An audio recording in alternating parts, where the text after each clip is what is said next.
আপনাদের এই মধুমাখা কৃষ্ণ নাম আস্বাদন করাবার জন্য শ্রী গুরুদেবের চরণকে স্মরণ করে আজকের এই আমগ্রামবাসী শ্রী শ্রী ব্রজবাসী নরোত্তম গোস্বামী জগতের তিনি একজন মহাজন, যিনি এই জগৎকে অন্ধকার থেকে আলোর পথে নিয়ে গিয়েছেন। এখানে যারা আছেন মনে হয় 90% যে ভক্তগণ আছেন সবাই আমার থেকে অনেক বয়সে বড়। আমিও যতটা আপনাদেরকে বোঝাতে না পারবো আপনারা বুঝে নেবেন অবশ্যই। আমাদের আজকে আলোচনার বিষয়টাই থাকবে এই গুরুদেবের মহিমা এবং আজকে যে ভক্তগণ যে শিষ্যগণ এই গুরুদেবকে স্মরণ করে অনুষ্ঠানের আয়োজন করেছেন, কেন তারা করলেন। এই জগতে আমাদের সকলেরই একটাই চিন্তা যে আমরা কতদিনে আমরা গোবিন্দের চরণ পাদপদ্মে পৌঁছাতে পারবো। আমাদের সকলের চিন্তা আমা ভগবান কোথায় থাকে বলতে পারেন কেউ? যদি কাউকে প্রশ্ন করি কেউ সরাসরি প্রশ্নের উত্তরটা দিতে পারবো না। কেন? জগতের বুকে ভগবানকে যদি কারো দর্শন করাতে হয়, কেউই কখনো গোবিন্দকে একদম ধরে এনে কারো সামনে রেখে আমরা গোবিন্দ কি বস্তু সেটাকে বোঝাতে পারবো না। ছোট কেন পারবো না? এই জগতের বুকে গোবিন্দ প্রতিটি ধূলিকণার সঙ্গে থেকে শুরু করে আকাশ বাতাস জল অগ্নি অনল অনিলে চির নভ নীলে তিনি মিশে আছেন। দ্বাদশ অধ্যায় ভক্তিযোগী ভগবান শ্রীকৃষ্ণ যখন অর্জুনকে দেখেন সুন্দর করে উপদেশ দিচ্ছেন, অর্জুনের যখন মনের মধ্যে অনেক প্রশ্ন জেগেছে, অর্জুন বলেছেন এই দ্বাদশ অধ্যায়ের প্রথম শ্লোকে অর্জুন উবাচ এবং সতত ইউক্তা এ ভক্তাস্ত্রাং অর্জুপাসতে এ চাপস্করম ব্যক্তং তেষাংকে যোগ বিত্তমহম। অর্জুন বলেছে, কৃষ্ণ তোমাকে ভজন করার যে পথ, একটি দেখতে পাই ব্যক্ত আর একটি দেখতে পাই অব্যক্ত। এই ব্যক্ত আর অব্যক্ত ভজনের মধ্যে কোন ভজনটা এই জগতের বুকে শ্রেষ্ঠ এবং আমার জন্য সহজতর? বাদ্যটা থামি না। অর্জুন যখন গোবিন্দকে প্রশ্ন করেছেন, ভগবান আপনি আমাকে বলুন ব্যক্ত উপাসনা এবং অব্যক্ত উপাসনা এই দুটি উপাসনার মধ্যে কোন উপাসনাটি শ্রেষ্ঠ এবং কোনটি আমার জন্য সহজতর? শুধু ভক্তজন শুধু ধর্ম ধর্ম করে মরলে পরে হবে না, ধর্ম কি জিনিস জানতে হবে আগে। ভগবান শ্রীকৃষ্ণ শ্রীমদ্ ভগবত গীতার পাতায় স্পষ্ট ভাবে বলে গেছেন, অর্জুন ভজনের পথ শুধু দুটি নয়, বহু বহু পথ ভজনের। কেমন? এই জগতে কিছু সংখ্যক ভক্ত আছে ভগবানের বিগ্রহকে দর্শন করে তাকে সাক্ষাৎ সেবা দেয়। আবার এই জগতে কিছু কিছু ভক্ত আছেন যারা ভগবানের মূর্তি গড়ে না, তারা মনে মনে নিরাকার ভাবে ভগবানকে ভজনা করে। এই জগতে যোগী ঋষি মুনি যারা, তারা কিন্তু কখনো ওই মাটির মূর্তি তৈরি করে ওই ভগবানের ভজন করে না। কি করে? তারা ছুটে যায় গহীন বনের মধ্যে, জঙ্গলে, পাহাড়ের পর্বতের চূড়ায়, নিস্তব্ধ নিরজন জায়গায় গিয়ে তারা এক মন এক চিত্তে গুরুর দেয়া সেই বীজ মন্ত্রকে জপ করে করে এই হৃদ মন্দিরে এই দ্বিদলের মধ্যে স্মরণ করে গুরুদেবকে তারা আমার গোবিন্দকে সাক্ষাৎ দর্শন করতে চেষ্টা করে। কিন্তু বাবা,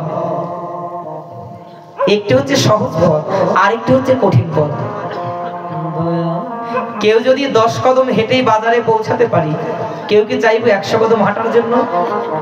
হ্যাঁ, মানে কাঁচা রাস্তা, ওখানে হাঁটা ছাড়া কোনো উপায় নেই। কিন্তু এখন যদি পাকা হয়ে যায়, ভ্যান চলবে, গাড়ি চলবে, কেউ কিন্তু আর হাঁটতে আমরা চাইবো না। আমরা সবাই চাইবো যেন গাড়িতে উঠে আমরা তাড়াতাড়ি যেতে পারি। শুনে রাখুন, অর্জুন তদ্রূপ গোবিন্দকে প্রশ্ন করেছে, গোবিন্দ, আমি তো ভজন করতে জানি না, আমি তো সাধনও করতে জানি না, তবে শুনেছি এই জগতে সাধন ভজন ব্যতীত নাকি তোমাকে লাভ করা যায় না। তোমাকে লাভ করতে হলে পরে সাধন ভজন আমাকে অবশ্যই করতে হবে। কেন জানো? আমার পেটের মধ্যে ক্ষুধা ধরলে পরে যেমন নিজেকেই সেবা করতে হবে,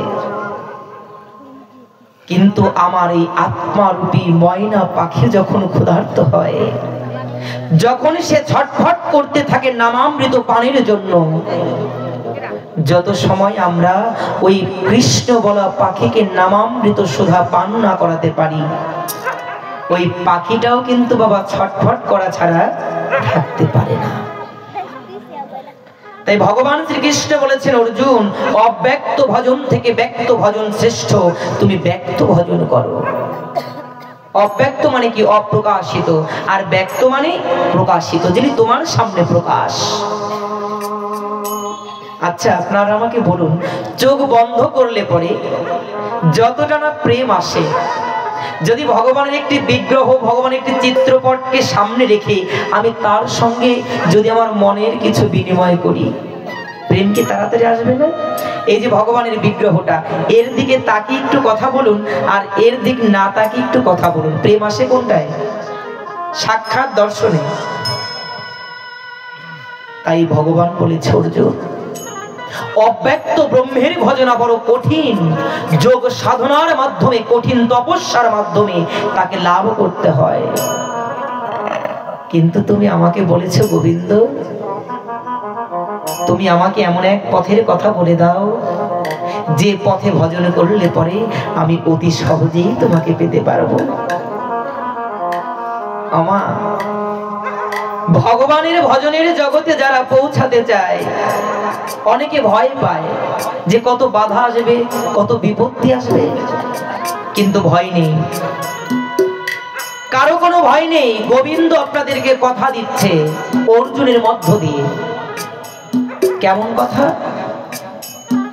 গোবিন্দ বলেছে, অর্জুন, তুমি ব্যক্ত উপাসনা করো, যাকে দেখা যায়, যে তোমার সঙ্গে কথা বলে, যে তোমার সঙ্গে ভাব বিনিময় করে, তার সঙ্গে প্রেম করো। কে কথা বলে? আমায়রা। তুমি এই গোবিন্দের বিগ্রহের সামনে যতই কপাল ঠুকে মরে যাও, হয়তো বিগ্রহ ভেদ করে সহজে গোবিন্দ তোমার কাছে আসবে না। কিন্তু জানো, এই জগতের জীবী যেদিন মাতৃগহ্বরে ছিল, সপ্তম মাসে যখন গোবিন্দ প্রত্যেকে দর্শন দেয়, সেই সপ্তম মাসে মাতৃগর্ভ বসে যখন প্রত্যেকে গোবিন্দ দর্শন করেছিলাম, সেদিন আমরা সবাই গোবিন্দকে বলেছিলাম, গোবিন্দ, এতদিন মনে করেছিলাম এই মাতৃগহ্বরটা মনে হয় শুধুই অন্ধকার, এখানে বুঝি আলো নেই। কিন্তু এই জগতে যেখানে যা সম্ভব নয়, একমাত্র সেখানেও তা সম্ভব হয় যদি তুমি কৃপা করে কোথাও উদয় হও। এই অন্ধকার দূরে গেল, আমার মাতৃগহ্বর আলো হয়ে গেল একমাত্র তোমার আবির্ভাবে। গোবিন্দ বলেছিল সেদিন, ওরে, আমি তোর সঙ্গে কিছু কথা বলার জন্য, তোর সঙ্গে কিছু বলার জন্য এসেছি। কেন জানিস? এই মাতৃ গহ্বরে যখন জীব থাকে সপ্তম মাসে, প্রতিটি মাকে দেখবেন আমাদের সনাতন ধর্মে দশবিধ সংস্কারের মধ্যে স্বাদ ভক্ষণ করানো হয়, হয় না মা? কত মাসে করায়? সপ্তম মাসে। ভাগবত মহাপুরাণে সুন্দরভাবে আলোচনা হয়েছে, পিতৃসত্তা যেদিন প্রথম দিন থেকে 11 দিন পর্যন্ত থাকে, ওই পিতৃসত্তা বুদবুদ আকারে 11 দিন পর্যন্ত ওই মাতৃ জরায়ুর মধ্যে, ডিম্বের মধ্যে বুদবুদ করতে থাকে। তারপরের যে স্বাভাবিক মাস 1 থেকে 1.5 মাস পর্যন্ত, ওই যে জেলিফিশ চিনি তো আমরা, হ্যাঁ, ওই সাদা রঙের মাছ, ওই জেলিফিশ আকারে তারা ঘুরতে থাকে। একটু একটু করে ওই ডিম্বাণুতে রক্ত, অস্থি, মজ্জা সমস্ত কিছু ধরতে থাকে। 6 মাস যখন হয় তখন তার দেহটা সুন্দরভাবে প্রায় 80% গঠিত হয়ে যায়। সপ্তম মাস যখন আসে, সপ্তকলায় পরিপূর্ণ করতে ওই মস্তিষ্কের মধ্যে আমার জগতের যিনি দয়াল ভগবান তিনি আসেন। কেন? ও তো মানুষ রূপে জগতে যাবে, ওকে জ্ঞান, ভক্তি, বিবেক, বৈরাগ্য সমস্ত কিছু দিয়ে আমি 10ম মাসে জগতের ওকে পাঠিয়ে দেব। সপ্তম মাসে যখন গোবিন্দের সঙ্গে কথা হয়, গোবিন্দ বলেছিল, শোনো, আজ হতে বেশ কয়েকদিন পরে তোমাকে এখান থেকে যেতে হবে। কেন? এই মাতৃ গহ্বরে কেউ কখনো সারা জীবন থাকতে পারে না। 10 মাস 10 দিন পরে প্রত্যেককে ভূমিষ্ঠ হতেই হবে। যখন এই কথাটা গোবিন্দ আমাদের প্রত্যেককে মাতৃ গহ্বরে বসে বলেছিল, সেদিন আমরা কেঁদেছিলাম গোবিন্দের চরণ ধরে। কেন জানো? সেদিন আমরা প্রত্যেকে গোবিন্দকে বলেছিলাম, গোবিন্দ, ও গোবিন্দ, এই মাতৃগর্ভে কত কৃমি, কীট, কত পোকা, কত যন্ত্রণা, কত কামড়, কত আঘাত সহ্য করেছি। তখন শুধু হা কৃষ্ণ, হা গোবিন্দ বলে কেঁদেছি। যার কতকাল তুমি আমাকে এই ত্রিতাপ জ্বালার জগতে পাঠাবে, দেখা দাও দীনবন্ধু, তুমি কৃপা করে দেখা দাও। কেউ আমার ডাক শোনে, কেউ আমার ডাক শোনেনি, একমাত্র তুমি আমার ডাকে সাড়া দিয়েছো। কত ডেকে আমি তোমাকে পেয়েছি। ও গোবিন্দ, তুমি কি কোথাও শুনেছো ওই দুর্লভ চরণ যদি কেউ একবার পায়, ওই চরণ কি আর সে কোনোদিন ছাড়তে যায়? আমি জানি না কত জন্মের স্বীকৃতির ফলে আমি তোমাকে দর্শন করেছি, তবে তুমি আমাকে যাই বলো, তোমার চরণ ছেড়ে আমাকে কোথাও তুমি যেতে বলো না। কেন জানো ও গোবিন্দ, এই জগতে আমার মনে হয় তোমার চরণ তলে থাকলে পরে যে শান্তি, এমন শান্তি ওই স্বর্গেও হয়তো পাওয়া যাবে না। তাই তোমাকে বলি, তুমি আমাকে এখান থেকে কোথাও পাঠিও না ঠাকুর। গোবিন্দ বলেছিলে, বাবারে, এই মাতৃ জঠরে তুই চিরজীবন থাকতে পারবি না, তোকে যেতেই হবে ওই জগতের বুকে। তবে শোন, এই মাতৃজনী ভেদ করে যাবার পরে আমি যে শিক্ষা দিয়ে দেব, ওই শিক্ষা যদি তুই সুন্দরভাবে অনুশীলন করতে পারিস, আমি কথা দিচ্ছি এই জগতে তোকে আর কোনোদিন জনি ভেদ করতে হবে না। আমি কথা দিচ্ছি। তোর ভয়, তুই এখান থেকে যাবি না আমাকে ছেড়ে, আমিও তোকে কথা দিচ্ছি, এমন এক মন্ত্র তোকে শিখিয়ে দেব, যে মন্ত্রটা জগতের বুকে জপ করতে পারলে পরে তোকে আর নিম্ন জগতে আসতে হবে না। বলো ঠাকুর, বলো, কি এমন মন্ত্র, কি এমন মধুর বাণী, যা জগতের বুকে গিয়ে বললে পরে আমাকে আর কখনোই জগতের বুকে আসতে হবে না। গোবিন্দ বলেছিল এই জগতে নাম আর নামই হচ্ছে অভেদ। নামীকে পাওয়া যায় একমাত্র নামের মধ্যে। আগে নাম, তারপরে নামী। তুমি যে নামীকে পেতে যাচ্ছ শুধু বসে থাকলে হবে না, আগে নাম করো। কেউ যদি 10 তলা বিল্ডিং এর উপরে থাকে, তাকে যদি না ডাকা হয় তবে সে যেমন সাড়া দেবে না, আমার গোবিন্দকেও যদি তার নাম ধরে ডাকা না যায় তবে সেও যে কোনোদিন তোমার ডাকে সাড়া দেবে না। আগে ডাকো, ডাকলে পরেই তো তিনি আসবেন তোমার কাছে। গোবিন্দ বলেছে শোন, তোকে বলছি তুই জগতের বুকে গিয়ে তুই যেন মায়ায় না পড়িস। সংসার করবি পদ্ম পত্রের মতন, জলে থাকবি কিন্তু জল যেন তোর গায়ে লাগে না। কিন্তু আমরাও সংসার করছি, সবকিছু নিজের বলে মনে করে আমরা সংসার ডুবে যাচ্ছি। ভগবান বললেন পদ্ম পত্রের মতন তুমি সংসার করবে। কেন? যতই জলের উপরে থাকুক, জলে থাকুক, পদ্ম পাতা যেমন জলে ডুবে না, তুমি সংসারে থেকো কিন্তু তোমার মনটা যেন কৃষ্ণ চরণ ছাড়া কোনো মায়ায় ডুবে না যায়। সুতি কাপড়ের মতন জলের উপরে যখন ওই সুতির কাপড়টা ফেলে দেয়, সুতির কাপড়টা তলিয়ে যায়, কিন্তু ওই পদ্মপত্র তলবে না। তার গায়ে আবরণ দিয়েছে। কিসের আবরণ? আমার গোবিন্দ বললেন জগতের বুকে গিয়ে তুই কি করবি জানিস? সুতি কাপড় না হয়ে তুই হবি ওই পদ্মপত্রের মতো। কেমন? ওই পদ্মপত্রের উপরে এমন এক আভরণ জলের উপরে থাকে কিন্তু জলে সে ডোবে। ও বাবা, তুই সংসারে যাবি কিন্তু জগতে এমন এক ঔষধ আছে যে ঔষধ লেপন করলে পরে ওই পদ্মপত্রের মতন তুইও সংসারে ডুবে যাবি না। কি সেই ওষুধ? সেই ওষুধ আর কিছু নয়,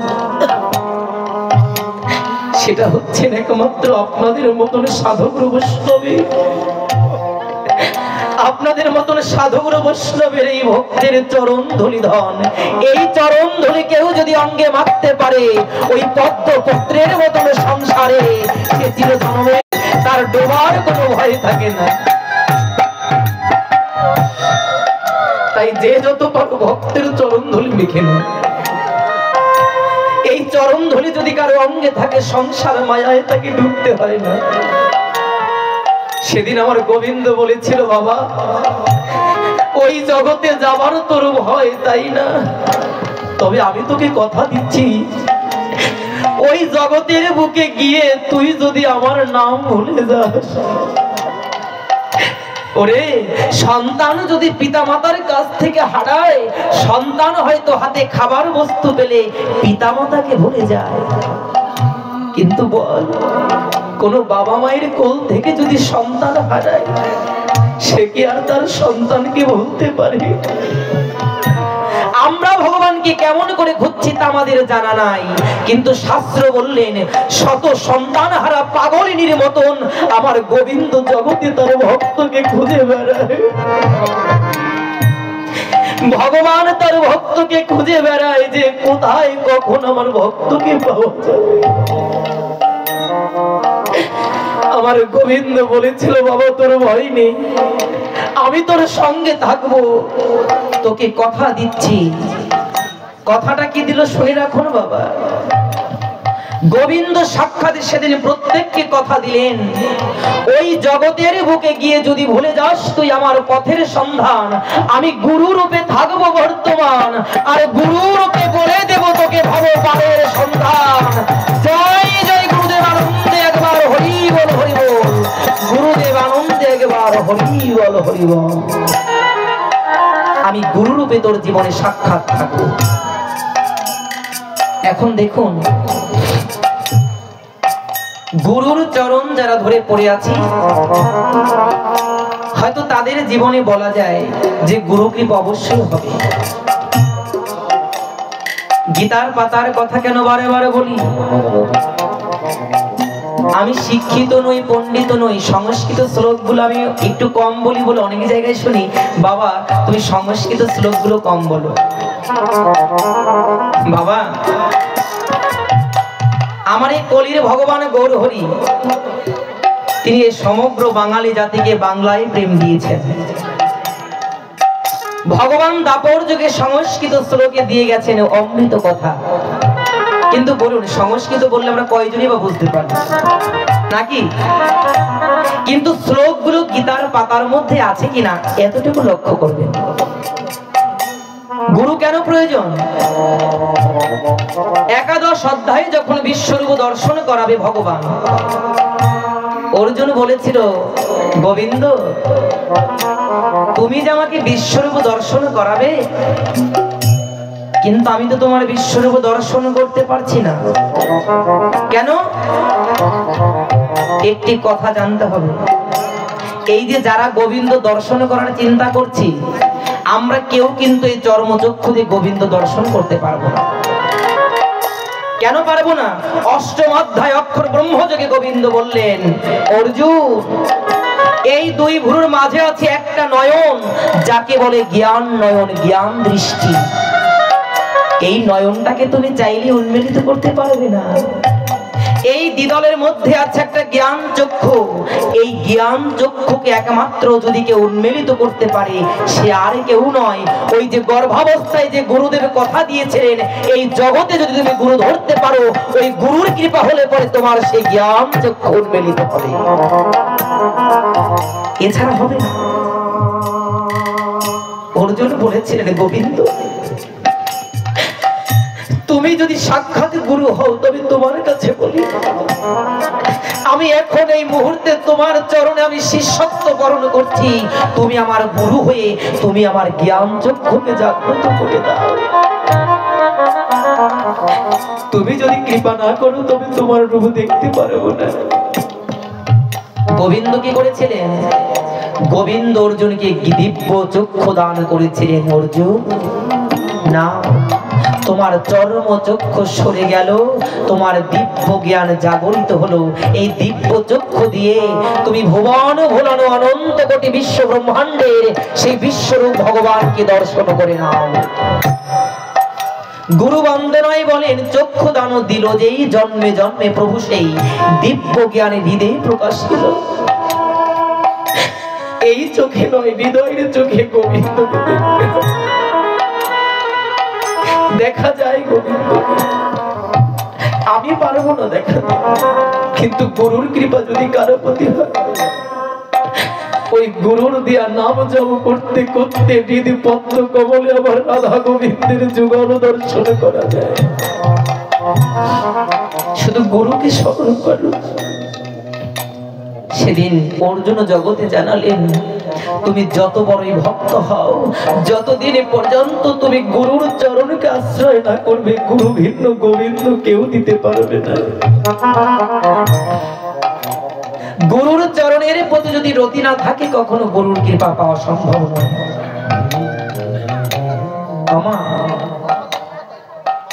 এই গুরুদেবের কৃপা পেতে হলে পরে বেশি কিছুর প্রয়োজন নাই, একটু বোকা হবে আর একটু পরিশ্রমী হবে, তাহলে পরে গুরু কৃপা হয়ে যাবে। বোকা কেমন? এখন দেখা যায় বর্তমানে ওই গুরুদেবের যাই কিছু বলুক, গুরুর উপর দিয়ে আমরা কথা বলতে শিখে গেছি। গুরু যদি বলে বাবা এভাবে না ওইভাবে কর, আরে গুরুদেব আপনি জানেন না, নেটে দেখেছে এইভাবে না ওইভাবে করতে হবে। এটা কি গুরু ভক্তি? এটা কি গুরু প্রেম? নরোত্তম ঠাকুর যিনি কমলাপুরের, অনেক ঘটনা শুনেছি। উনি নাকি কাউকে সহসা দীক্ষা দিতে চাইতেন না, একটা রামদাও নাকি তার হাতে থাকতো। যে যেতেন তাকে একদম নাকি এমন ভাবে তারা করতেন, ভয়তো অনেকে তার ওই বাড়িতে যাওয়া ছেড়ে দিতেন। এগুলো গুরুদেবের কিছু বাহ্যিক যে অনুকরণ, যে অনুশাসন, যে লক্ষণ, এগুলো গুরুদেবদের থাকে। কেন? যাকে তাকে পেলেই শিষ্যত্ব বরণ করিয়ে দেয় না, তারা পরীক্ষা করে, দেখে যে এই বস্তু নেয়ার উপযুক্ত কারা। নাকি ওই পিলামার করে দিলাম যেমন জয় হরি বল, তেমন আবার শিষ্যদেরও মান্যতা থাকে তেমন। তাই বাবা, আজকে আপনারা একজন ভক্তের কথা আপনারা আস্বাদন করেন যে ওই ভক্ত কতটা গুরুর চরণে নিজের মনকে সমর্পণ করে সে এই জন্মেই আমার রাধারানীর চরণ লাভ করেছিল। ওই ভক্তের নাম ছিল দুঃখী কৃষ্ণ দাস। কি নাম? দুঃখী কৃষ্ণ দাস। নামের মধ্যেই কত প্রেম। দুঃখী কেন? দুঃখী এই জন্য, জগতে সবাই আমার গোবিন্দ কৃপা পাবে, জগতে সবাই গোবিন্দ প্রেম পায়, কিন্তু একমাত্র আমি পাবো না, একমাত্র আমি পেলাম না। এটা কি জানেন? এটা হচ্ছে ভক্তের ব্যাকুলতার, ভক্তের বিনয়। তো দুঃখী কৃষ্ণদাস এমন একজন ভক্ত যার কাছে তার সংসারও ভালো লাগতো না। তার মনের মধ্যে একটাই চিন্তা যে আমি কত সময় কেমন করে আমি একটু আমার গোবিন্দের চরণের সেবায় নিজেকে নিযুক্ত করতে পারবো। একটি কথা মনে রাখবেন সকলে, আপনার উদ্ধার কেউ কখনো আপনার হয়ে করে দিতে পারবে না। জগতে নিজেকে নিজেরই উদ্ধার করতে হবে। তাই উদ্ধার করার পথ ভগবান দিয়েছেন কি? গুরু চরণে রতি আর কৃষ্ণ চরণে মতি। গুরুর চরণে রতি না থাকলে পরে কৃষ্ণ চরণে কারো মতি হবে না।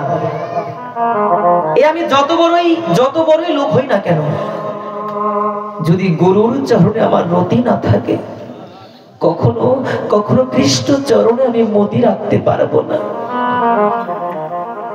ছোটবেলা থেকেই ওই দুঃখী কৃষ্ণদাস এমন অনুরাগী ভক্ত ছিল যার জীবনের একটাই লক্ষ্য ছিল যে আমি এই জগতে দেশে বিদেশে ঘুরে বেড়াবো। আমি শুনেছি গোবিন্দের কৃপা করে নাকি গুরু রূপ ধারণ করে প্রত্যেকের জীবনে আসে। আমি তো গুরু ধরতে পারবো না, তবে গোবিন্দকে বলবো, গোবিন্দ আমার প্রতি যদি তুমি কৃপা করো, তবে তুমি নিজেও গুণে কৃপা করে গুরু রূপ ধারণ করে আমার জীবনে তুমি এসো। অনেকে বলেন, ওই যে একটা কথা আপনারা বলেন, বাংলাতেই মাছ কিনতে হয় কি বেছে নাকি, আর গুরু করতে হয় কি সুন্দরভাবে পরীক্ষা নিরীক্ষা করে, মানে যেচে। কিন্তু আপনি বলুন তো, আপনার কি এমন ক্ষমতা আছে, কি এমন জ্ঞান, কি এমন ভক্তি আছে যে আপনি একজন গুরুদেবকে যাচাই করতে পারেন? পারি? এই দুঃসাহস আছে আমার? এই দুঃসাহস নেই। তবে পারি কতটুকু জানেন? হে গোবিন্দ, তুমি যদি সাক্ষাৎ গুরুরূপে আমার জীবনে আসো, তবে আমি শুধু তোমার কাছে বলি, আমি তো গুরুদেবে চিনতে পারবো না, আর গুরুর চরণ ধরতেও পারবো না। যদি তুমি আমার জীবনে গুরু রূপে আসো, তবে তোমার কাছে বলি, তুমি নিজ গুণে কৃপা করে, তুমি নিজ গুণে কৃপা করে আমার হৃদয় মন্দিরে এসে দাঁড়িও। কেন? যদি আমি গুরু চিনতে ভুল করি, গুরুকরণ করতে যদি আমি অপরাধ করে ফেলি, ওই অপরাধের ক্ষমা কোনোদিন আমার জন্মে হবে না। তাই দুঃখী কৃষ্ণদাস তার গৃহকে পরিত্যাগ করে নবদ্বীপে ছুটে এসেছেন হৃদয় চৈতন্য গুরুদেবের কাছে। গুরুদেবের নামটিও কত সুন্দর, হৃদয় চৈতন্য। মানে কি? যার হৃদয়ে ওই চৈতন্য ভাব জাগ্রত হয়ে গেছে, হৃদয় চৈতন্য। হৃদয় চৈতন্য গুরুদেবের কাছে এসে দুঃখী বলছেন যে আপনি তো একজন মহাত্মা, একজন গুরুদেব, আমি তো আপনার কাছে চাইলে দীক্ষা পাবো না। তবে আজ হতে আমি আপনাকে স্মরণে গুরুদেবে মান্য করে আমি শুধু আপনার চরণ ধরে পড়ে থাকতে চাই। বলুন, আমার এই চাওয়াটুকু থেকে আপনি বঞ্চিত করবেন না। শুধু এতটুকুই আমাকে কৃপা করুন, যেন আমি আপনার চরণ ধরে পড়ে থাকতে পারি। হৃদয় চৈতন্য বলেছে, শোনো শুধু চরণ ধরে পড়ে থাকলে হবে না। এই যে মন্দির দেখছো, এই যে তুলসী বেদি দেখছো না, তুলসী মন্দির, প্রত্যেক দিন মাটির কলস মাথায় নিয়ে ওই নদী থেকে জল এনে তুমি কি প্রত্যেক দিনই তুলসী মন্দিরকে মার্জন করতে পারবে? গুরুদেবের দেখুন কর্মের মধ্যেই কৃপা। যখন বলেছে এই যে তুলসী মন্দির দেখছো তুমি পারবে? দুঃখী কৃষ্ণ দাস কি করেছে জানো? দুঃখী কৃষ্ণ দাস দু চোখের জল ছেড়ে দিয়ে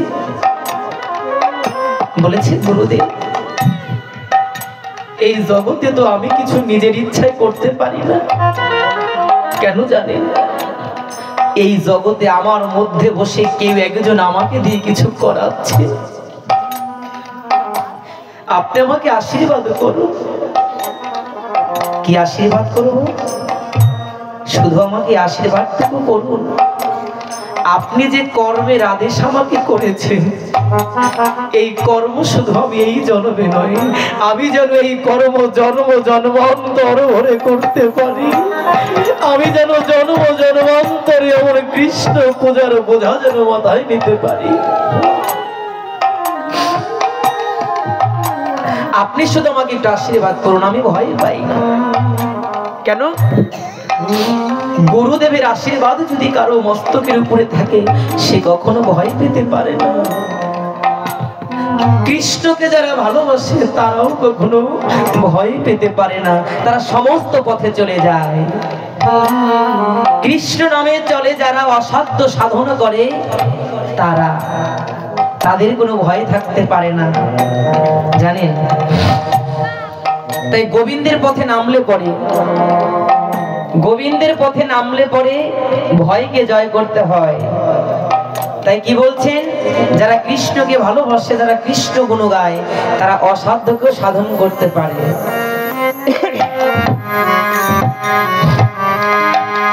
কৃষ্ণ নামে চলে যে জনা অসাধ্য সাধন করে সেই জনা, নামে চলে যেই জনা অসাধ্য সাধন করে সেই জনা, ওগো তারে থাকে না কোনো ভয়, ওগো তার থাকে না কোনো ভয়, ও যে সদাই থাকে নির্ভয়। কৃষ্ণ নামের জোরে সে হার মানে না, কৃষ্ণ নামে চলে যে জনা অসাধ্য সাধন করে সেই জনা, কৃষ্ণ নামে চলে যে জনা অসাধ্য সাধন করে সেই জনা। সবাই হাতে তালি দিয়ে বাড়ি দাও।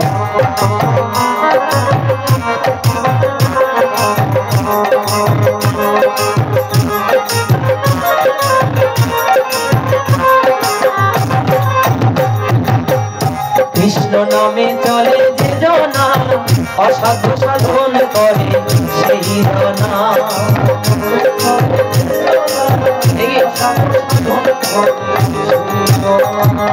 তার থাকে না কোনো ভয়, সে সদাই থাকে নির্ভয়। কৃষ্ণ নামের জোরে সে হার মানে না, রাধা কৃষ্ণ নামে যে জনা অসাধ্য সাধন করে সেই জনা।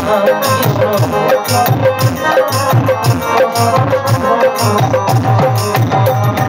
হাতে তালি শুরু করে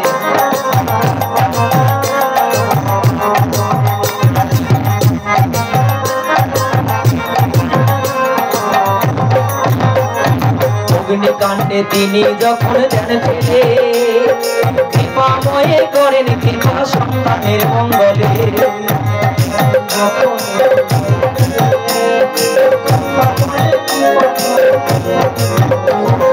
অগ্নিকাণ্ডে অগ্নিকাণ্ডে তিনি যখন দেন ফেলে, ঠিক সময়ে তিনি আবার নেন যে কোলে তোলে।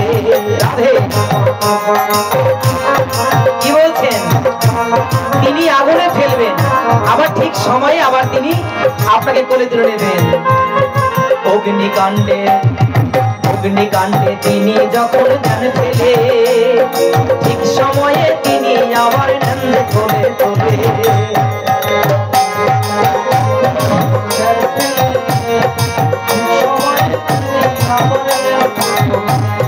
সঠিক প্রমাণ আমি নিজে সবার সাধ্য নয় জানা,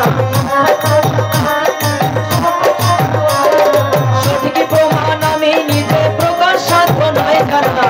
অসাধ্য সাধন করে সেই জানা, কৃষ্ণ নামে চলে যে জানা।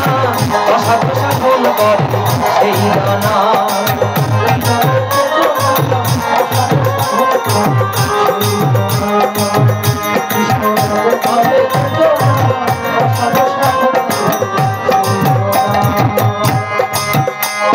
গানের ভাষায় দেখেন কি বলে, এই যে আপনাকে দুঃখ যে দিয়েছে না, এই দুঃখকে তিনি আবার দূর করে নিয়ে যাবেন। আপনারা তো চিন্তা কিসের? অগ্নিকাণ্ডে তিনি যখন দেন ফেলে, আবার ঠিক সময়ে তিনি আবার নেন যে কোলে তুলে। প্রহ্লাদকে ফেলেনি আগুনের মধ্যে, কি ফেলেছিল নাকি? প্রহ্লাদকে দেয়নি হাতির পায়ের তলে। কি করেছিল সেই হাতি? সেই হাতি প্রহ্লাদকে না মেরে কি করেছিল? প্রহ্লাদকে সুর দিয়ে জাগিয়ে তার মস্তকের উপরে জয় হরি বল হরি বলে নৃত্য করেছিল। জগৎকে জানালো যারা কৃষ্ণ ভালোবাসে তাকে তুমি যতই আগুনে ফেলো আগুনে পড়বে না তারা। কেন? ওই আগুনও দেখবে ওই গোবিন্দের চরণ ভজন করছে, তারা কেমন করে পড়ে। হ্যাঁ, কৃষ্ণ নামে চলে যে জানা, অসাধ্য সাধন করে সেই জানা। রাধে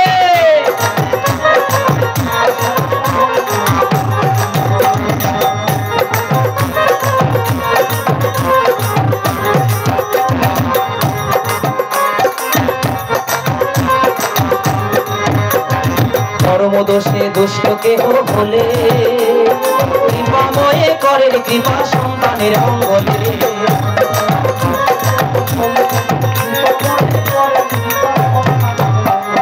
কর্মদোষে দুষ্টকে হলে, কৃপাময়ে করেন কৃপা সন্তানের মঙ্গলে। কৃপাময়ে করেন কৃপা সন্তানের মঙ্গলে। ইচ্ছাময়ের ইচ্ছা ভিন্ন বৃক্ষপত্র নরে না। ইচ্ছাময়ের ইচ্ছা ভিন্ন বৃক্ষপত্র নরে না। অসাধ্য সাধন করে সেই জানা, কৃষ্ণ নামে চলে যে জানা। অসাধ্য সাধন করে সেই জানা, তার থাকে না কোনো ভয়, সে যে সদাই থাকে নির্ভয়। কৃষ্ণ নামের জোরে সে আর মানে না, কৃষ্ণ নামে চলে যে জানা। অসাধ্য সাধন করে সেই জানা, নামে চলে যে জানা।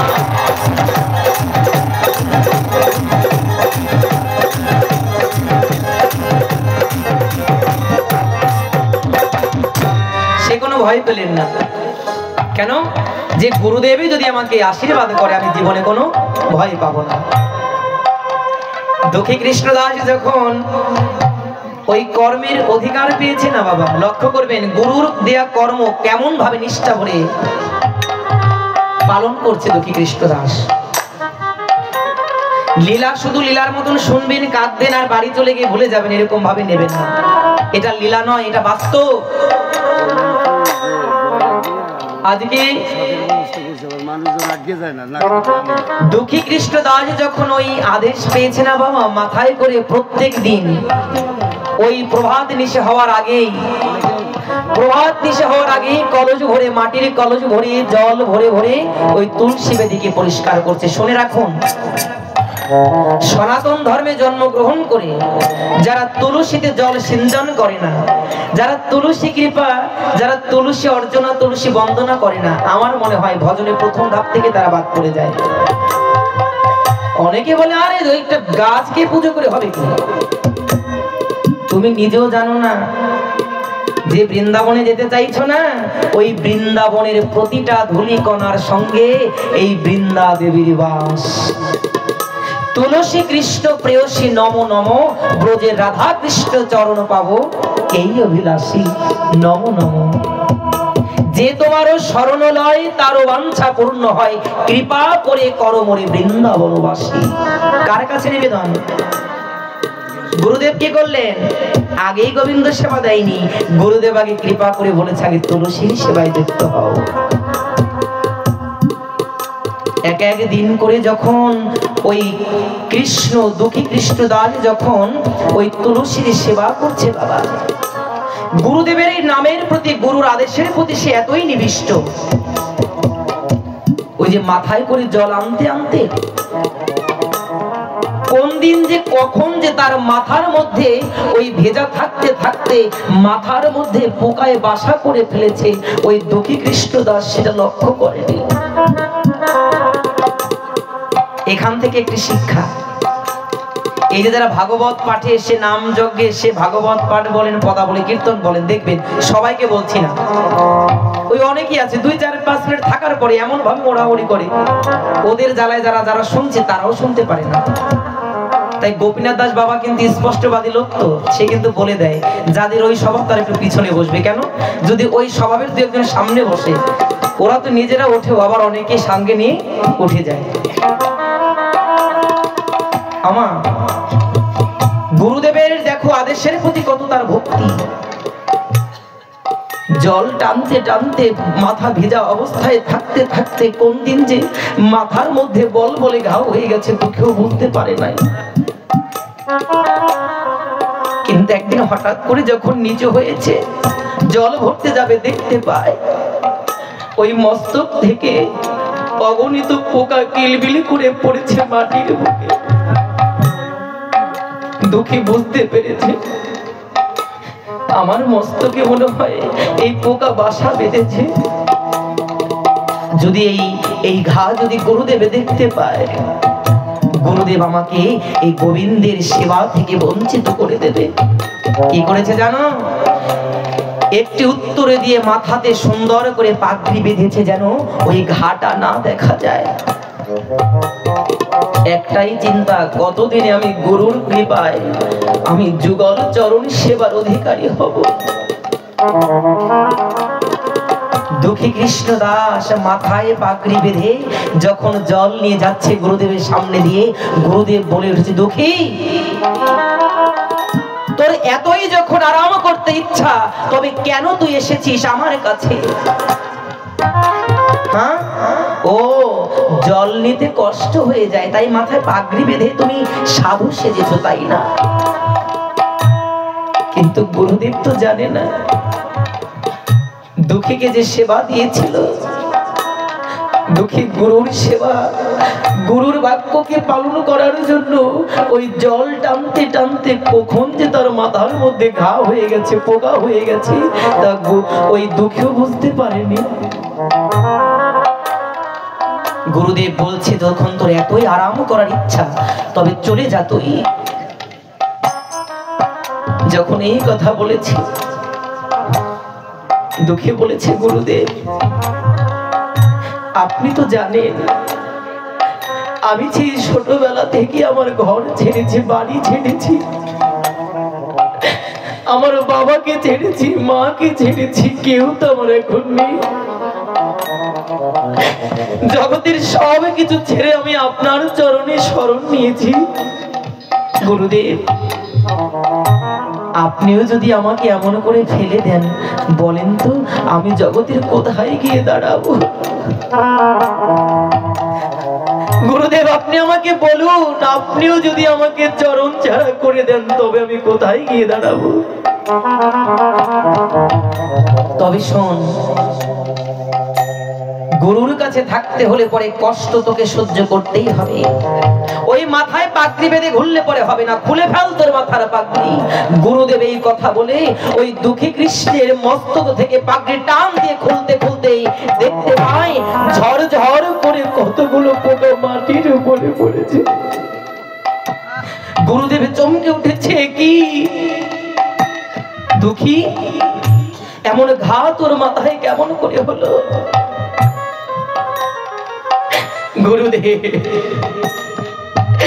গুরুদেব আমাকে আপনি ক্ষমা করে দিন। আপনি আমাকে তুলসী মঞ্চ সেবার অধিকার দিয়েছেন। আমি আপ্রাণ চেষ্টা করেছি যেন আপনার বাক্যকে আমি রক্ষা করতে পারি। গুরুদেব, ওই জল নিতে নিতে মাথাটা তো শুকাতে পারেনি, তাই কখন যেন দগদগে ঘা হয়ে গেছে। গুরুদেবের হৃদয়টা নরম হয়েছে। দুঃখী, তুই তো আমাকে বলতে পারতি বাবা, জগতে অসুখ হলে পরে বাবা মা পাগল হয়ে যায় তার সন্তানকে চিকিৎসা করাবার জন্য। তোর তো বাবা মাও নেই, আমি তো তোর আছি, আমি তো তোকে চিকিৎসা করাতে পারতাম। গুরুদেব, আমি আপনাকে বলিনি, আমার অপরাধ হয়েছে, কিন্তু জানেন গুরুদেব আমি কেন বলিনি? আমার এই মাথার ঘা দেখে অবশ্যই আপনি আমাকে বিশ্রাম করতে বলতেন।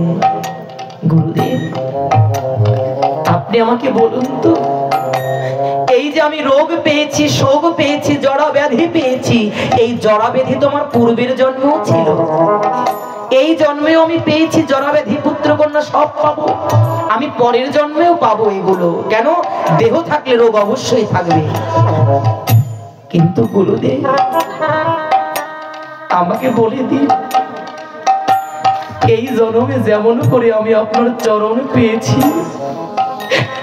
আমি কি এমনি করে প্রতিটা জন্মে জন্মে আপনার চরণ পাবো? গুরুদেব, এই চরণ যদি আমি ছেড়ে দেই, আমি তো বলতে পারবো না আগামী জন্মে আমি আপনার চরণ পাবো। আমি রোগ শোক পাবো, কিন্তু আমি আপনার মতন দয়াল গুরুর চরণ পাবো সেটা তো বলতে পারি না। ও গুরুদেব, আমি এই জন্য আপনাকে বলিনি। গুরুদেবের হৃদয়ে করুণা হলো, কি করেছে জানো? বলেছে, ওরে কৃষ্ণ, দুঃখী রে, গুরুর প্রতি যখন তোর এত নিষ্ঠা ভক্তি, তবে আজকে তোকে আশীর্বাদ করছি বাবা, তুই যে চরণ সেবা করার জন্য ঘরে ছেড়েছিস, গুরুর কথায় তোর দেহটাকে তুই পোকা দিয়ে খাইয়েছিস। ও দুঃখী, আমি গোবিন্দের কাছে বলতে চাই, এই জন্মে আমি আমার গোবিন্দকে পাই বা না পাই তাতে কোনো দুঃখ নাই।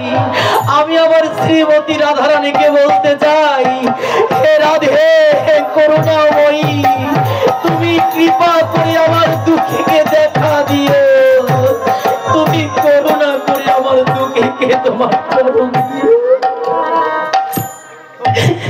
যা বাবা, তোকে আশীর্বাদ করছি, আমার কৃপা হোক বা না হোক, তোর কৃপা জানো। গুরুদেব, আপনি আমাকে আশীর্বাদ করুন, আমি যেন সেই ব্রজমণ্ডলে গিয়ে আমি যেন সেই শ্রীমতী রাধারানীর চরণ দুখানা পক্ষে জড়াই ধরতে পারি। গুরুদেব যখন ওই দুঃখী যখন বিদায় নিয়ে যাচ্ছে, গুরুদেব বলছে, দুঃখী রে বাবা, তোরকে তো আমি কোনোদিনই কিছু দিতে পারিনি,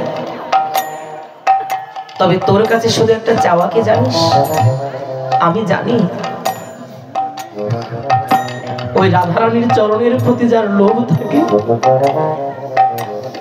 সে কখনো কোনোদিন রাধারানীর চরণ পাওয়া থেকে বঞ্চিত হতে পারে না। আমি দেখেছি তোর মধ্যে কত রাধারানীর চরণ পাওয়ার লালসা, তবে তোর কাছে বলি কি জানিস? ও দুঃখী, যেদিন তুই তোর রাধারানীর চরণ দুখানা পাবি, সেদিন তুই তোর গুরুদেবের কথাটা স্মরণ রাখিস বাবা।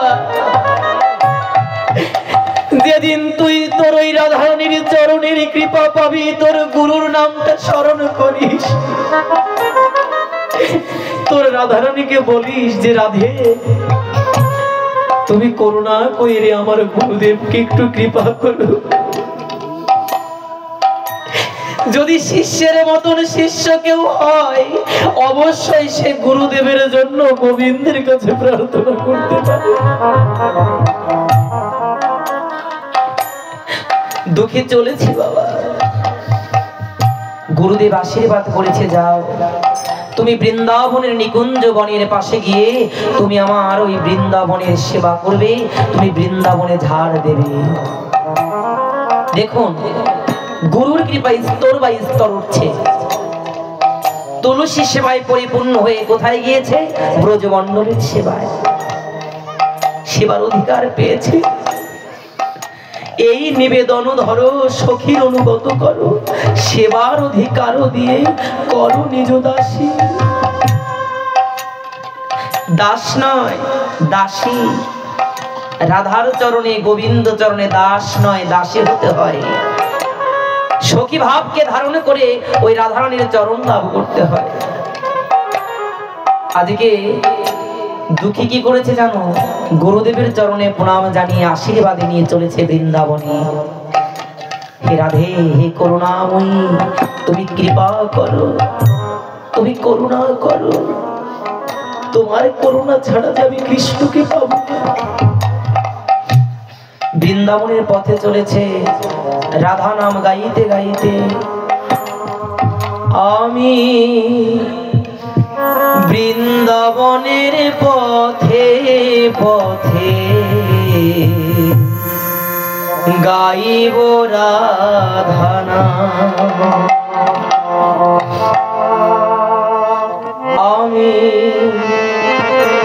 বৃন্দাবনের পথে পথে গাইব রাধা নাম। আমি বৃন্দাবনের পথে পথে গাইব রাধা নাম। ঘুচে যাবে মনের কালি,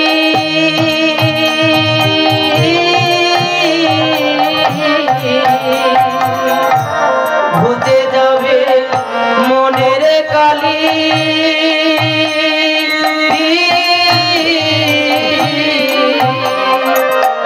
পূর্ণ হবে মনস্কার বৃন্দাবনের পথে পথে গাইব রাধা নাম।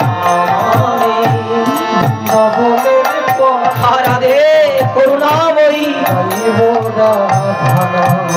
আমি বৃন্দাবনের পথে পথে গাইব রাধা নাম। বৃন্দাবনের পথে পথে রাধা নাম নিয়ে চলছে বৃন্দাবনে। জীবনটাকে কাটিয়ে দিলাম বাজে কাজের ভিড়ে। জীবনটাকে কাটিয়ে বাজে কাজের ভিড়, বাজে কাজের ভিড়। আমি জীবনটাকে কাটিয়ে দিলাম বাজে কাজের ভিড়ে। জীবনটাকে কাটিয়ে দিলাম বাজে কাজের ভিড়ে। অন্তিমে সব অসারে ভেবে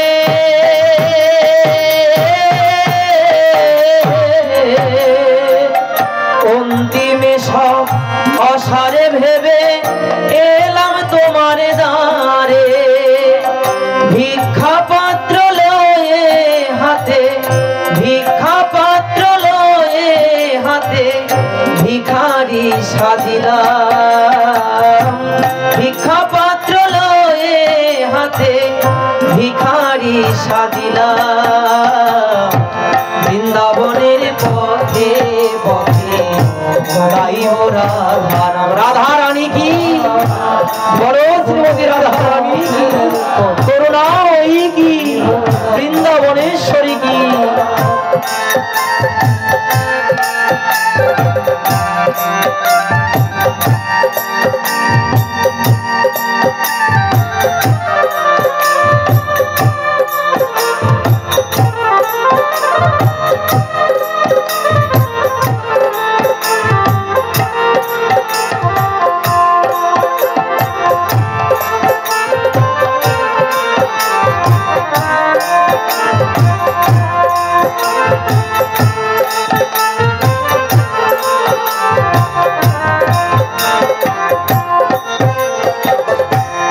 তোমার কৃপা পেলে আমার ধন্য হবে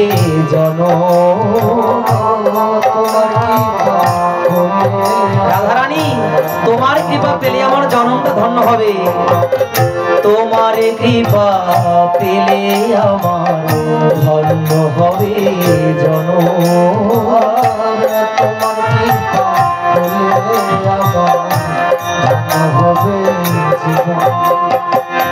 সার্থক হবে হবে আশা,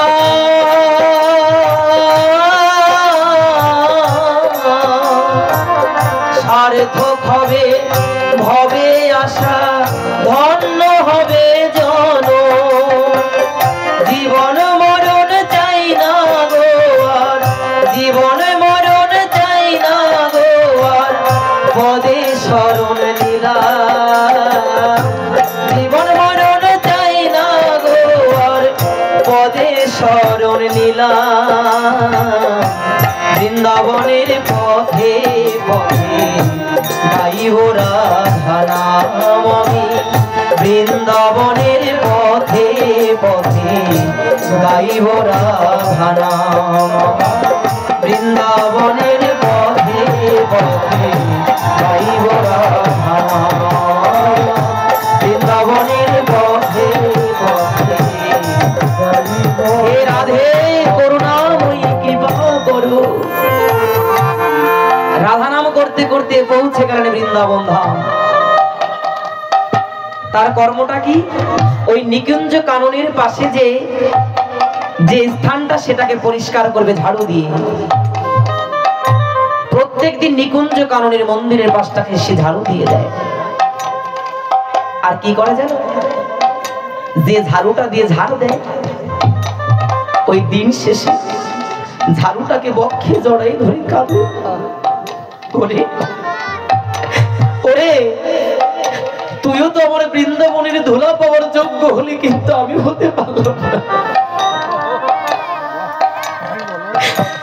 ব্রহ্মা বিষ্ণু মহেশ্বর একটু বিন্দু মাত্র জায়গা পাবার জন্য ধ্যান করে সাধনা করে, কিন্তু তুই একটা ঝাড়ু হয়েও গোবিন্দের সেবায় লাগলি। আমি তো গোবিন্দের চরণে সেবায় লাগতে পারলাম না। ধন্য তুই।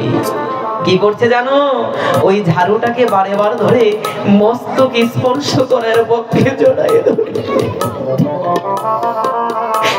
ওরে ঝাড়ু, তুই আমাকে কৃপা করে, তুই আমাকে কৃপা করে একটু রাধার চরণ পাইয়ে দে। বৃন্দাবনের তরুলতা তারাও বলে কৃষ্ণ কথা।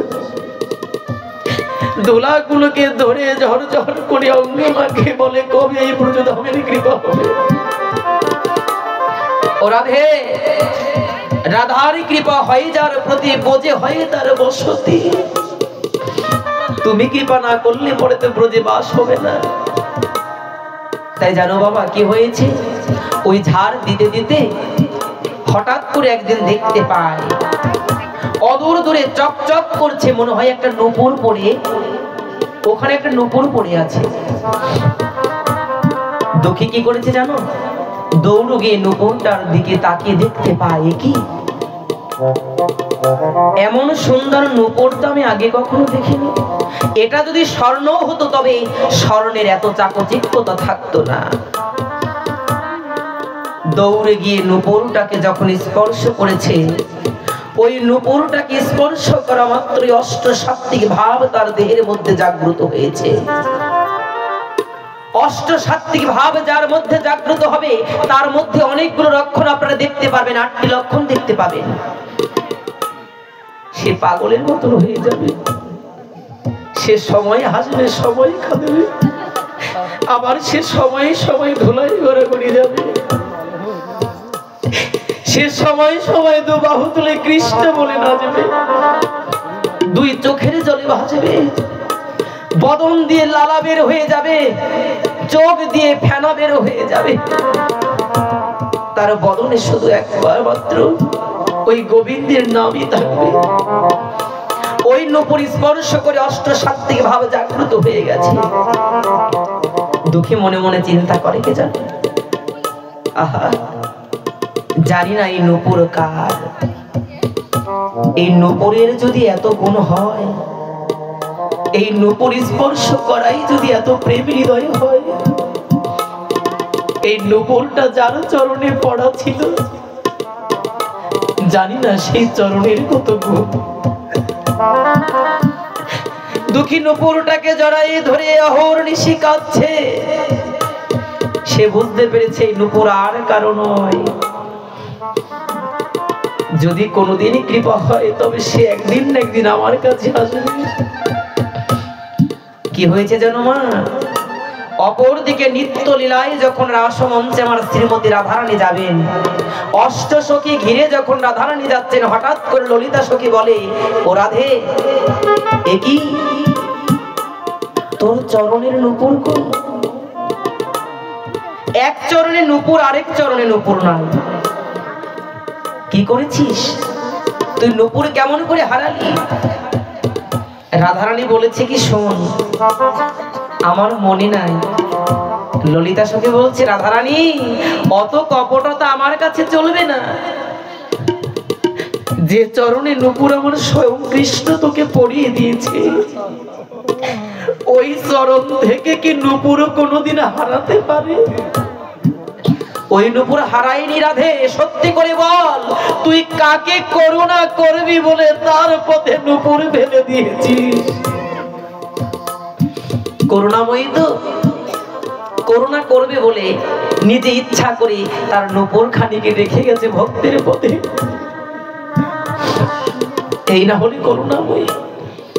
রাধারানী বলেছে, ললিতা শীঘ্র করে যা, আমি যখন শ্যামসুন্দরের কুঞ্জে যাব, যদি চরণে নূপুর না দেখে তবে শ্যামসুন্দর আমাকে জিজ্ঞাসা করবে। যখন এই কথা বলেছে, ললিতা সখী যখন রাধারানীর আদেশ পেয়েছে, ললিতা সখী ওই দুঃখীর কাছে এসে বলেছে, দুঃখী, তুমি যে নূপুর পেয়েছো, শীঘ্র করে নূপুরটা আমাকে দাও। কেন? এই নূপুর কি তোমার? ললিতা সখী মনে মনে চিন্তা করে, যদি আমার বলি তবে দুঃখী হয়তো আমাকে দিয়ে দেবে।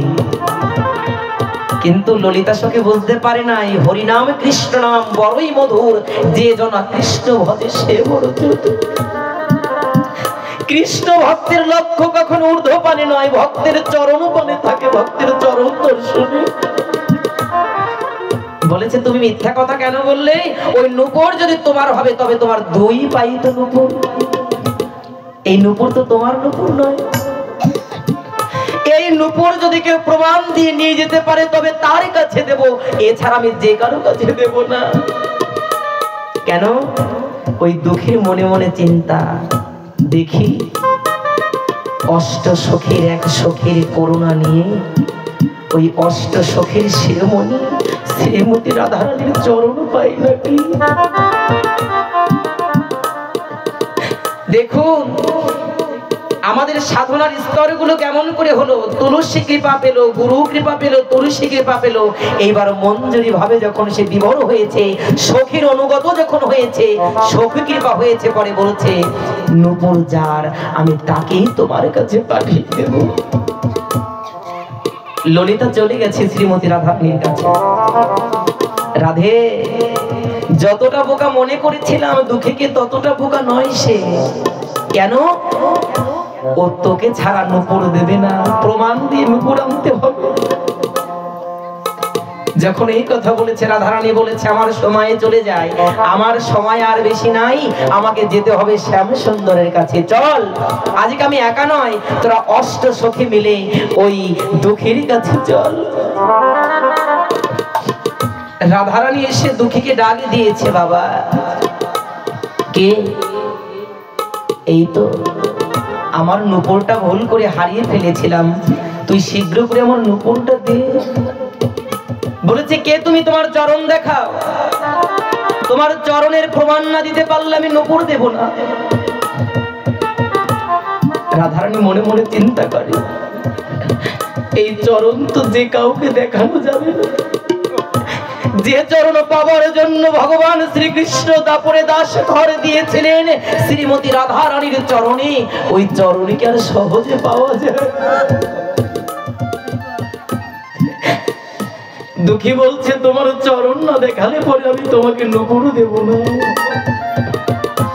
রাধারানী কি করবে? তাকে যেতে হবে, তাড়াতাড়ি করুণা করতে হবে। রাধারানী কি করেছে জানো? রাধারানী তার চরণ দুটাকে ওই দুঃখীর সামনে এগিয়ে ধরেছে। দেখ তো দুঃখী চিনতে পারিস কিনা।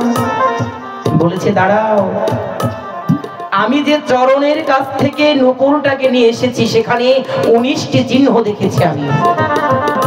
যদি এই চরণে সেই 19টি চিহ্ন দেখতে পাই তবে আমি মনে করব, আমি জানবো এই নূপুর সেই চরণে।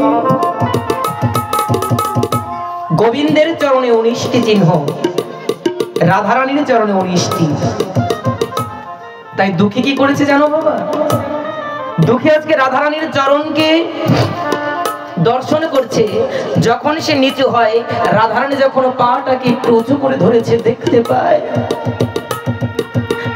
ওই বৃন্দাবনের ধুলির মাঝে যে পদচিহ্ন গুলো, প্রতিটা পদচিহ্ন ওই চরণের তলে। দুঃখী মনে মনে চিন্তা করেছে, কি এ তো আর কেউ নয়, এ তো বৃন্দাবনেশ্বরী ব্রজেশ্বরী শ্রীমতী রাধারানী এসেছে আমার দুয়ারে। এ তো আর কেউ নয়। যখন এই কথা বলেছে, দুঃখী কি করেছে জানো মা? দুঃখী বলেছে হ্যাঁ, প্রমাণ পেয়েছি, আমি প্রমাণ পেয়েছি নূপুর তোমার। নাও, তুমি তোমার এই নূপুর নিয়ে যাও। অপর পাশ থেকে ললিতা সখী বলছে, ওরে হতভাগা, যে চরণ কৃষ্ণ যে লাভ করতে পারে না সেই চরণ তোর কাছে মেলে ধরেছে। যদি পারিস ওই নূপুর হাতে হাতে নয়, তুই নিজ হস্তে রাধারানীর চরণে পরিয়ে দে। এই দিন হয়তো তুই আর পাবি না, এই সুযোগ তুই আর কোনোদিনে পাবি না। ওরে ওই চরণে নূপুর পরিয়ে দে। কি করেছে জানো? আজকে সেই চরণে, আমার শ্রীমতী রাধারানীর চরণে সাক্ষাৎ নূপুর পরিয়ে দিতে যাবে। নূপুর পরিয়ে দিতে যাবার আগে মনে পড়েছে গুরুদেব বলেছিল, এই রাধারানীকে আমি পেতাম না যদি আমার গুরুর আশীর্বাদ না থাকতো। জগতে গুরুদেবের আশীর্বাদ ভিন্ন কখনো কিছু পাওয়া যায় না। তাই দুই চোখের জলে ছেড়ে দিয়ে মনে মনে চিন্তা করছে, প্রার্থনা করছে, রাধে ও রাধে, আমি তোমার চরণে পেতাম না যদি গুরুর কৃপা আমার মধ্যে না হতো। আজকে কি করেছে জানো বাবা? আজকে দুঃখী কৃষ্ণদাস নয়নকে মুদিত করে হৃদয়ে পদ্মে গুরুদেবকে এনে সে আজকে স্মরণ করছে। আজকে সে যেন নিজে নয়, আজকে গুরুদেব মনে হয় রাধারানীর চরণে নূপুর পরিয়ে দিচ্ছে। এই হলো শিষ্য, যে নিজে পেলেই ধরতে চাইবে না, গুরুদেবকে আগে সমর্পণ করবে। পেরেছি তো জীবনে এমন করে গুরুদেবকে ভালোবাসতে পেরেছি তো। এমনি এমনি কিছু হয় না। ওই অনাবাদী জমিতে বাবা ভালো ফসল ফলে যদি গুরুর কৃপা হয়। কেন? তার কাছে থাকে বীজ, তার কাছে থাকে নিড়ানি। যদি সে নিড়ানি দিয়ে বীজ রোপণ করে দেয়, অবশ্যই জীবনে কিছু করা সম্ভব। আজকে কি করেছে জানো? রাধারানী যখন চরণে নূপুর পড়েছে, বলছে ও দুঃখী আয়, তুই যে আমার কাছ থেকে চরণে আমাকে নূপুর পরিয়ে দিলি, একটা চিহ্ন তোকে দিয়ে দি। আজকে রাধারানী কি করেছে জানো? রাধারানীর নিজের চরণের ধুলি রাধারানীর চরণ ওই চোখের জলে গুলে ওই দুঃখীর কপালে সুন্দর করে তিলক অঙ্কন করে দিয়েছে। দুঃখী, এই চিহ্ন দেখে জগৎ জানবে তুই এই স্বয়ং রাধারানীর চরণ কৃপাধন্য হয়েছে।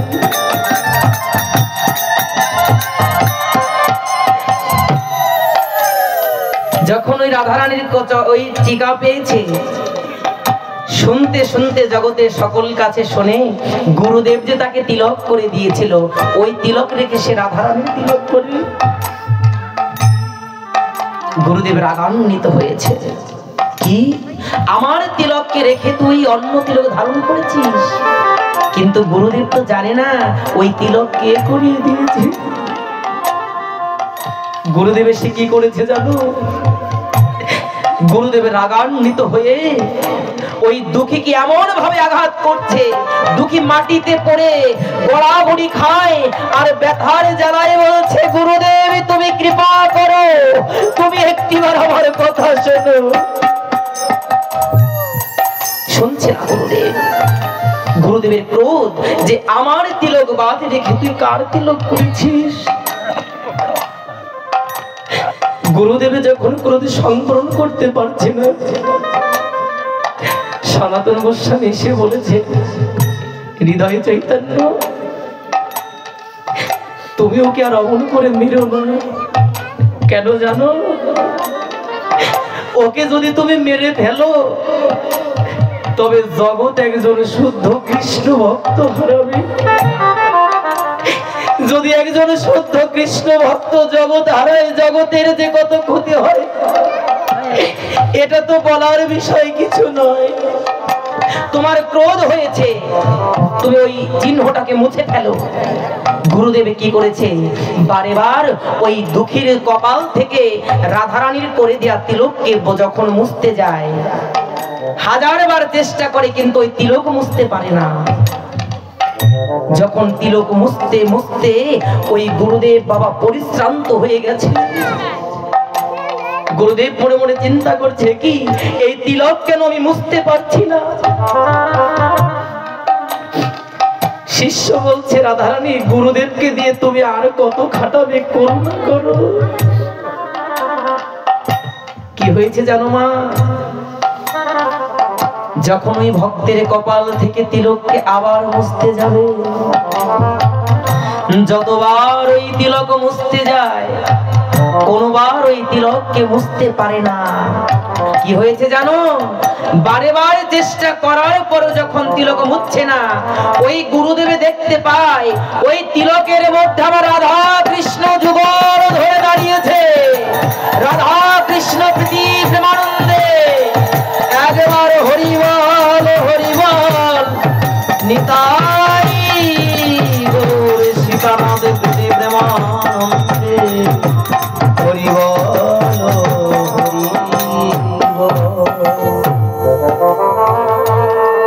সেদিন গুরুদেব ভক্তের ললাটে তিলকের মাঝে রাধা গোবিন্দ দর্শন করেছিল। তখন কি হলো? ওই শিষ্য আর গুরুদেব তারা সমস্ত কিছু ভুলে গিয়ে বলল, ওরে বাবা, তুই আর বেশি দূরে না দাঁড়িয়ে থেকে একবার তুই আয়। ও দুঃখী, আজকে আমি কি করব জানিস? আজকে আমি গঙ্গা স্নান করে নয়, আজকে আমি তোর মতন ভক্ত পরশ করে সরস হব, মহাপবিত্র হব।